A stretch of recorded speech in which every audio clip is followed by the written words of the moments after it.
In this short tutorial, you will learn how to see the Wi-Fi password on an iPhone running iOS 18. Knowing your Wi-Fi password can be helpful in case you forget it or need to connect another device to the same network. To get started, open up the Passwords app on your iPhone. It will use Face ID to verify you and unlock the app.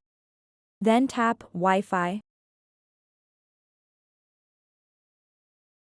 Now you can see all the Wi-Fi networks that your device has connected to in the past. What you want to do next is select the Wi-Fi network you want to see the password for. After selecting the desired Wi-Fi network from the list, tap where it says Password. Now it will display the saved password for that particular network in plain text format, making it convenient for you to copy or share. So that wraps up this tutorial.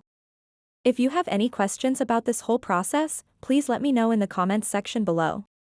And if this video helped you out, please give it a big thumbs up and subscribe to this channel for more tutorial videos like this one. Thank you so much for watching and have a good day.